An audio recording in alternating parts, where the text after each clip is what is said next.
श्री गणेशाय नमः. श्री स्वामी समर्थ. आज आपण चौथ्या खंडातल्या उत्तरकांडाचा 8वा सर्ग वाचणार आहोत. आपण श्री वाल्मिकी रामायणाच्या शेवटच्या टप्प्यात पोहोचलो आहोत. हे रामायण जास्तीत जास्त शेअर करा, लाईक करा, सबस्क्राईब करा आणि बेल आयकन क्लिक करून कमेंटमध्ये जय श्रीराम लिहायला विसरू नका. त्यामुळे आलेला प्रत्येक व्हिडिओ तुमच्यापर्यंत वेळेत पोहोचायला मदत होईल. आता 8वा सर्ग वाचूया. अगस्त्य पुढे सांगू लागले, रघुनाथा, मग ज्याप्रमाणे ढग पाण्याच्या वर्षावानं एखाद्या पर्वताला भिजवून टाकतात, त्याप्रमाणे गर्जना करणारे ते राक्षसरूपी मेघ अस्त्ररूपी पाण्याच्या वर्षावानं नारायण रूपी पर्वताला पीडित करू लागले. भगवान विष्णूंचं रूप उज्ज्वल श्याम वर्णानं सुशोभित होतं आणि शस्त्रास्त्रांचा वर्षाव करणारे ते श्रेष्ठ निशाचर निळ्या रंगाचे दिसत होते. म्हणून असं वाटत होतं की जणू अंजनगिरीला चारी बाजूंनी घेरून ढग त्यावर जलधारा वर्षवित आहेत. ज्याप्रमाणे टोळधाड धान्यांच्या शेतात, पतंगे आगीत, डंख मारणाऱ्या माशा मधानं भरलेल्या पोळ्यात आणि मगर समुद्रात घुसतात, त्याचप्रमाणे राक्षसांच्या धनुष्यातून सुटलेली वज्र, वायू तसेच मनोवेगी बाण भगवान विष्णूंच्या शरीरात प्रवेश करून जणू प्रलय काळात समस्त लोक त्यांच्यात प्रवेश करावा तशा प्रकारे विलीन होत होते. रथावर बसलेले योद्धे रथांसह, हत्तीस्वार हत्तींसह, घोडेस्वार घोड्यांसह आणि पायदळ पायीच आकाशात उभे होते. त्या राक्षसांची शरीरं पर्वताप्रमाणे विशाल होती. त्यांनी सगळीकडून शक्ती, वृष्टी, तोमर आणि बाणांचा वर्षाव करून भगवान विष्णूंना श्वास घेणंही अशक्य करून सोडलं. ज्याप्रमाणे प्राणायाम द्विजांचा श्वास थांबवितात, तशी अवस्था त्यांनी विष्णूंची केली होती. ज्याप्रमाणे मत्स्यांनी महासागरावर प्रहार करावा, त्याप्रमाणे ते निशाचर आपल्या शस्त्रास्त्रांद्वारे श्रीहरींवर प्रहार करीत होते. त्यावेळी दुर्जय देव भगवान विष्णूंनी आपले शारंग धनुष्य खेचून राक्षसांवर बाण वर्षविण्यास सुरुवात केली. ते बाण धनुष्य संपूर्णपणे खेचून सोडलेले होते. म्हणून वज्रासारखे असह्य आणि मनासारखे वेगवान होते. त्या तीक्ष्ण बाणांनी भगवान विष्णूंनी शेकडो आणि हजारो राक्षसांचे तुकडे तुकडे करून टाकले. ज्याप्रमाणे वारा, ढगाळ वातावरण तसेच पाऊस यांना उडवून लावतो, त्याप्रमाणे आपल्या बाणवर्षावानं राक्षसांना पळवून लावून पुरुषोत्तम श्रीहरींनी आपला पांचजन्य नामक महान शंख फुंकला. संपूर्ण प्राणशक्तीसह श्रीहरींकडून वाजविला गेलेला तो जलजनित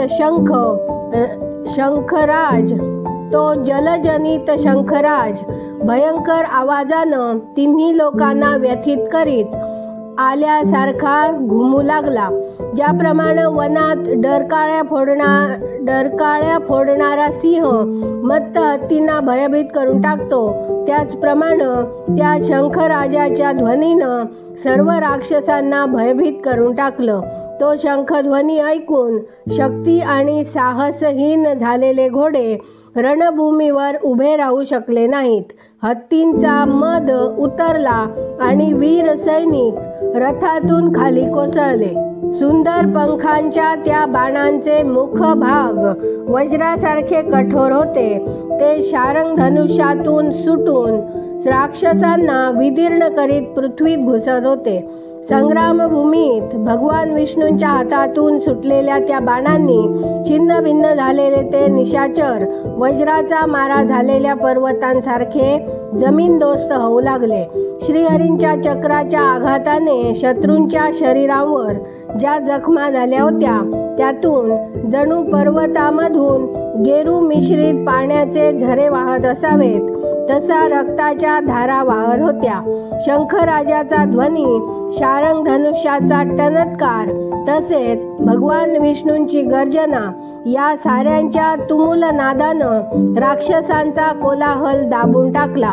भगवानांनी राक्षसांची कंप पावणारी मस्तक, बाण, ध्वजा, धनुष्य, रथ, पताका आणि भाते आपल्या बाणांनी भेदून टाकले.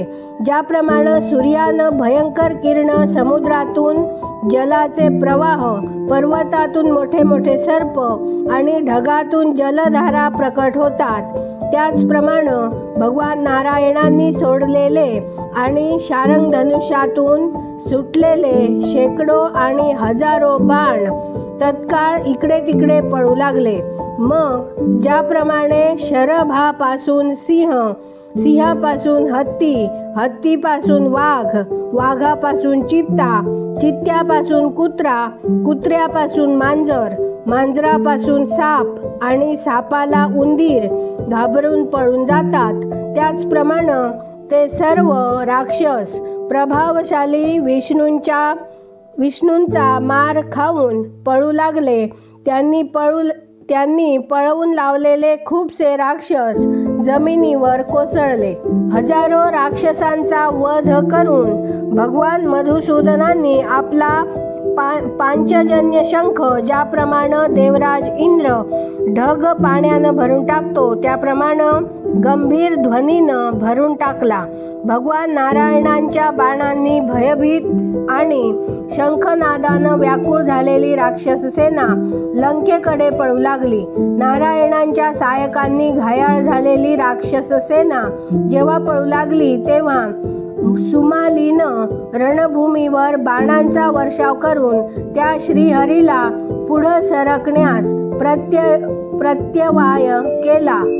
ज्याप्रमाणे अंधार सूर्यदेवांना झाकून टाकतो त्याचप्रमाणे सुमालीनं भगवान विष्णूंना आच्छादित करून टाकलं. हे पाहून शक्तिशाली राक्षसांनी पुन्हा धैर्य धारण केलं. त्या बलाभिमानी निशाचरानं मोठ्या जोरानं गर्जना करून राक्षसांच्यात जणू नव्या जीवनाचा संचार करीत रोषपूर्वक आक्रमण केलं. ज्याप्रमाणे हत्ती सोंड उचलून हलवितो त्याचप्रमाणे लोंबणाऱ्या आभूषणांनी युक्त हात वर उचलून हलविणारा तो राक्षस विजयसह असलेल्या सजल मेघाप्रमाणे मोठ्या आनंदानं गर्जना करू लागला.